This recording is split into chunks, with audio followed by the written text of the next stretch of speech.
What is up, YouTube? This is HumanAntagonist here with another video. We're going to be talking about the concept of decision layers in Tekken.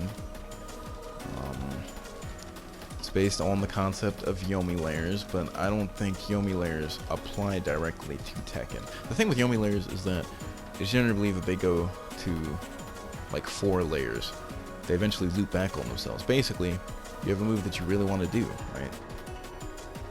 But your opponent figures out a counter. So now you have to figure out a counter to their counter. And then they're going to figure out a counter to what you just did. And it just keeps going. But it eventually loops back on itself to the point where you might as well have done the move you originally wanted to do in the first place. That's kind of the concept of Yomi layers there. But the reason I call this decision layers is because I don't think Yomi layers apply one-to-one in Tekken, because I think there can be more than 4. Now I'm not sure if that's like the total in Yomi layers, but I just don't think it really just applies directly like that. So you want to adapt these kinds of concepts to the game.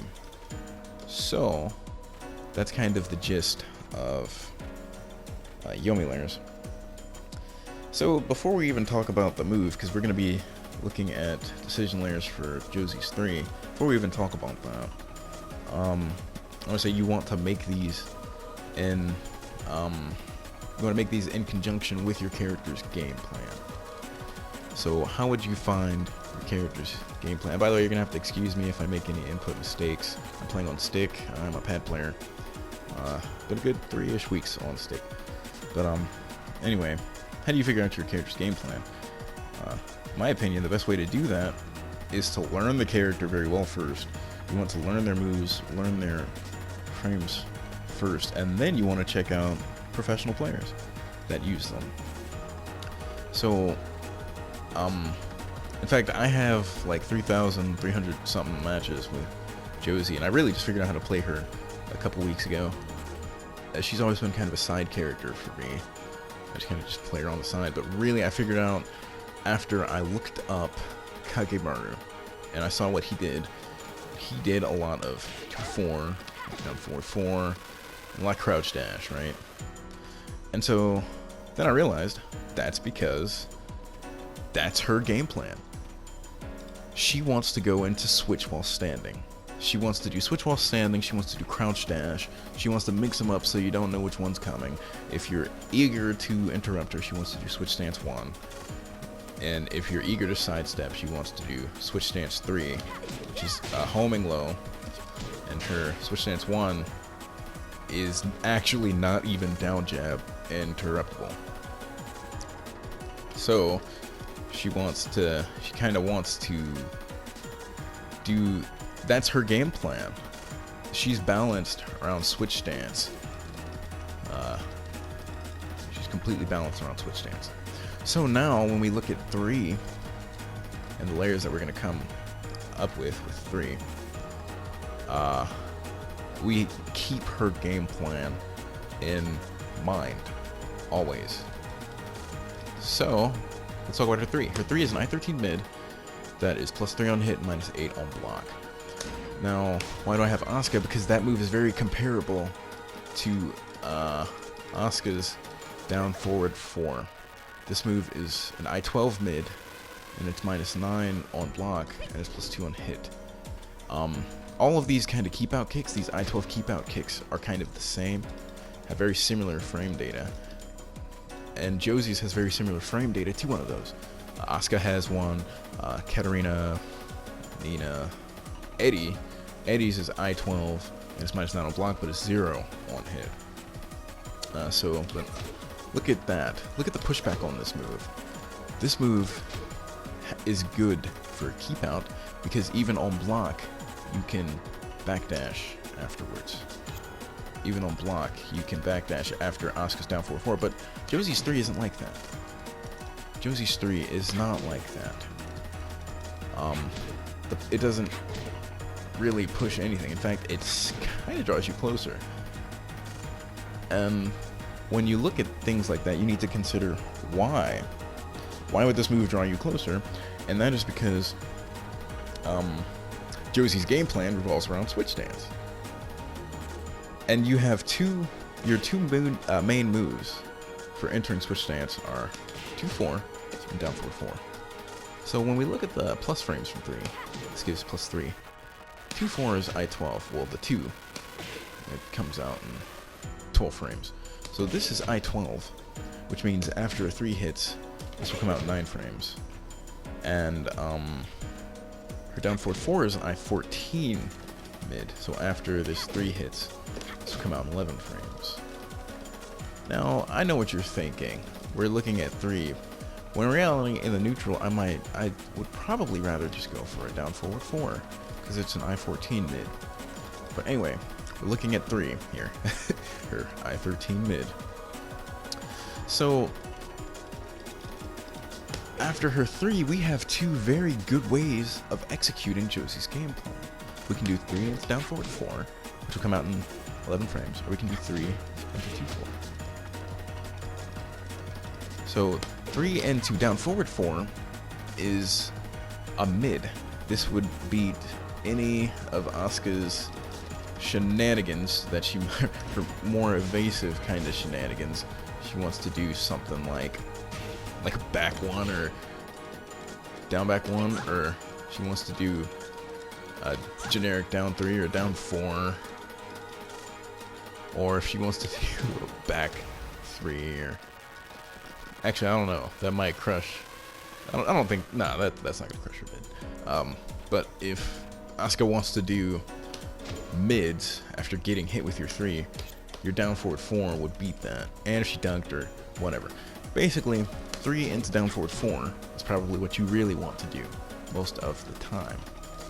That's like your ideal. So that will be our ideal. So, but the thing is, the down forward 4 will come out in 11 frames, which means, so how would you beat that? If I do 3 and a down forward 4, how would you beat that? And don't say down jab. We're gonna get to that. So, well, since it comes out in 11 frames, you can beat it with a jab.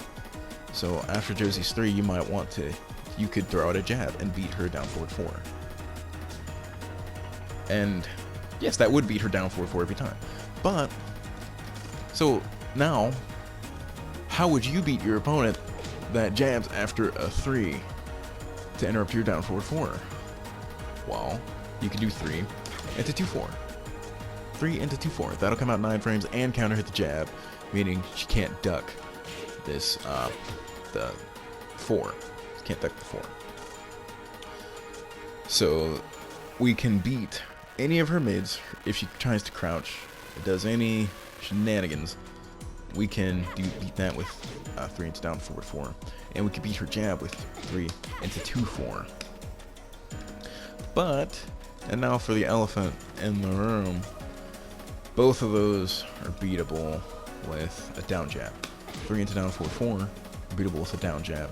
3 into 2-4 are beatable with a down jab. Now, why even? Because we could do other things, but why are those 2 moves the very first thing we want to do? And that's because that is Josie's game plan. Remember that.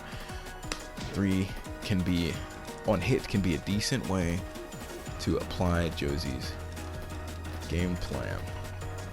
But you may not always be able to do that. If you always go for that, you'll be flowcharting. This is why we're coming up with counters. So, her down jab would count. Asuka's down jab would counter both those options, right? So how would you counter the down jab? Just think about how you would counter that down jab, and that's 3. The side step would counter that. Now I know if she does like an elongated down jab and stays crouching, you could do some more fake type stuff. Maybe go for an orbital or something, or hop kick. But really, we're trying to get a fundamental. We're trying to create our base game with Josie, and you can add on all the fake stuff, whatever you want to do, after you have solid ways to deal with your opponent's responses. So you can do that into sidestep. That would that would ruin the down jab. So you might be thinking, if you can beat out their fastest moves, almost all of their fastest moves, what's the clear, how do you beat this in general? And that's because there is no clear method for beating this. We sat here to come up with ways to beat the clear methods for beating this. Sidestep would be the down jab. Sidestep would beat the down jab, but it might not necessarily beat a tracking move. But remember, if you did a sidestep block, you could kind of avoid that. And a dedicated homing move is minus on block, so it gives you your turn. So in essence, you're still it's still favorable for you. So those are kind of your ways to beat your opponent's responses, but really the ideal thing is to do 3 into down forward forward. That's what you really want to do, because it's pretty much your best option. It's a mid that allows you to do your game plan, but your opponent won't always let you do that, so you have to come up with ways to beat your opponent's responses. And so that's basically it for the decision layers portion. But I also wanted to cover why this is good for improving your defense, and that is because the sequences of all of the different situations tend to apply to all characters. Like you may want to create decision layers around down forward forward. You will want to do that. You're gonna want to, because this is a good move. You're gonna want to do this move, right? But this is reactable. Like your opponent has enough time to react to you ducking, and then block this, and it's launch punishable, right? So you're gonna want to come up with decision layers for that move. You're gonna want to maybe a decent decision is to duck and wait and see if they also duck, and then do a while standing 4. And if you wait and see if they're gonna duck, you actually get a hop kick in there. And that's one decision, and the next one is to just duck and immediately do while standing 4s to try and condition them to that's all about conditioning. That's the main reason you would want to use a full crouch mix-up, is to mix up a big low like that. So you would want to create decision layers around this move. How would you beat that? And the very first thing I would think is, oh, it's launch punishable, I'll just duck them and then launch it. Well, oh, if you're gonna wait and duck, instead I could do while standing 4, or even a hop kick if you're just gonna wait and duck. So instead, your opponent starts just, the moment you duck, they just start hop kicking. The moment you duck, they start hop kicking. Which will catch you if you're waiting. I've been caught many a time. So instead of doing either of those, you just start ducking and then immediately doing while standing 4s sometimes. If your opponent is really looking out for this, they'll understand that. Even if they're not looking out for this, if you do this to them a couple times, they'll start looking out for it. Even if you're fighting in lower ranks, they'll start looking out for this. Except they'll probably want to hop kick you, which is why this in the while standing 4 is good, because that would float any hop kicks like that.